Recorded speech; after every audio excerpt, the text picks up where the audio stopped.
বন্ধ ছিল সব কাজ চুরির জন্য। চালু হয়েছে, আমরা সতর্ক আছি, সব ব্যবস্থা ঠিক রাখছি। পুরনো যে গেছে প্রায় 30 লক্ষ বাংলার বাড়ির নামে টাকা গেছে, তার মধ্যে কিছু হয়ে গেছে কমপ্লিট, 12 লক্ষ কমপ্লিট হয়ে গেছে, সেটাও আমরা রিভিউ করছি।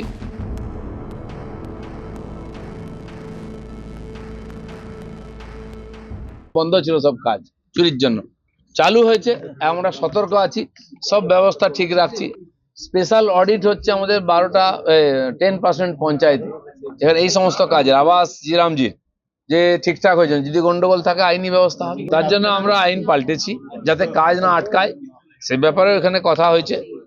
প্রধান আসবেন কি আসবেন না সেটা ওদের ব্যাপার, কিন্তু তার জন্য কাজ আটকাবেন। সারা পশ্চিমবঙ্গ ব্যাপী পঞ্চায়েত স্তরের যে কাজ চলছে, জিরামজির কাজ, আবাস যোজনা সার্ভে, শৌচালয়ের কাজ, সেলফ হেল্প গ্রুপ ইত্যাদি, এই সমস্ত কাজের রিভিউ চলছে আমাদের প্রত্যেক জেলাতে। তো আজকে পূর্ব আর পশ্চিম বর্ধমানের ডিএম থেকে পঞ্চায়েত সেক্রেটারি সমস্ত অফিসারদের সৃজনীতে এই রিভিউ মিটিং ছিল। খুব ভালো মিটিং হচ্ছে, ডিটেলস কথাবার্তা হচ্ছে।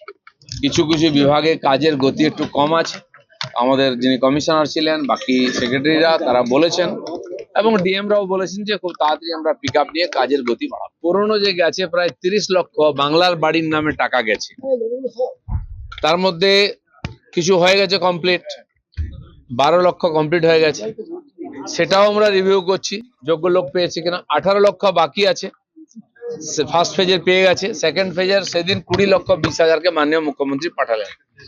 তো এদের মধ্যেও 12,500 নাম ফলস আছে, যেগুলো যোগ্য নয়। তাদের কাছ থেকে টাকা ফেরতের যে নোটিশ আছে 1000 লোক ফেরত দিয়েছে, বাকিদেরও যাবে। তো সেই জন্য সব প্রসেস চলছে একসঙ্গে, কিন্তু কোনো কাজ আটকাবে না, সব কাজ চলতে থাকবে। আমিও কালকে ভিডিও দিয়েছি, যেহেতু আগামী 15 তারিখ অবধি আমাদের আবাসের সার্ভে শেষ দিন ছিল, তো সেই জন্য আমি একটা ভিডিও করেছিলাম যে যারা এখন যেখানে পৌঁছয়নি, সার্ভে হয়নি, তারা নাম পাঠান। কিন্তু আজকে খবর এসছে কেন্দ্র থেকে আরো 15 দিন বাড়ানো হয়েছে, আগস্ট মাসটা পুরো সময় পাবো। যেহেতু প্রচন্ড বৃষ্টি ইত্যাদি হচ্ছে আমাদের এখানে, কাজে অসুবিধা হচ্ছে, আর 6টা কাজ একসঙ্গে চলছে। আমাদের 11,000-এর বেশি কর্মচারী শর্টেজ আছে পঞ্চায়েতে, সেই জন্য একটু সময় কম লেগেছিল, বেশি লাগছে। তো এক্সটেনশন হয়েছে, প্রত্যেকটি বাড়ি পর্যন্ত পৌঁছে সার্ভে হবে।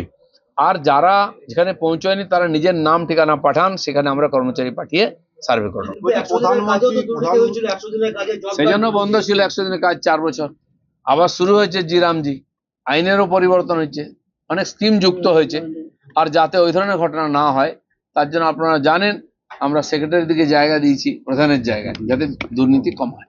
শুনুন, যারা প্রতারণা করেছে বা যারা প্রতারণা করে পয়সা নিয়েছে সবাইকে ধরা হবে। জব কার্ড যা আছে, সেই জব কার্ড যেমন আমাদের 70,000 এই আবাস যোজনায় নাম আছে, যারা ওই 91 লক্ষ ফলস ভোটারের মধ্যে আছে, সে নাম বাদ যাবে।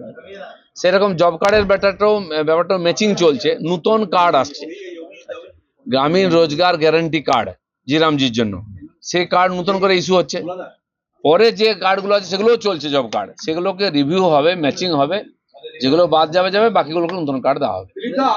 মিস্ত্রি সবই আছে, যদি বেশি দাম হয় বা কোথাও ব্ল্যাকিং হয় বলবেন, আর সেটা ডিএম দেখছেন, এসপি দেখছেন, সে ব্যাপারে আমরা কথা বলেছি। আর আমরা 90 দিনের একটা ঘরের জন্য 90টা আর লেবার দিচ্ছি জিরামজি থেকে, 27,000 টাকা এক্সট্রা তার হবে, মানে 1.5 লক্ষ টাকা হয়ে যাবে বাড়ি একটা খরচা।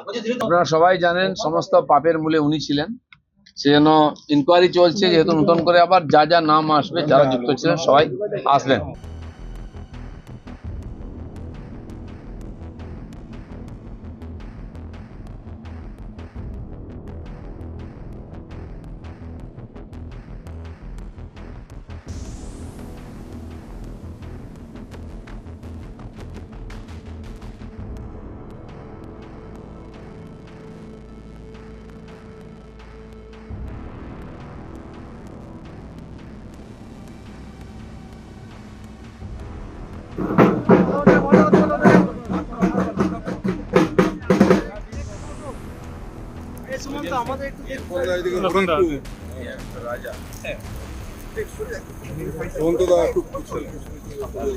লেট হয়ে গেছি।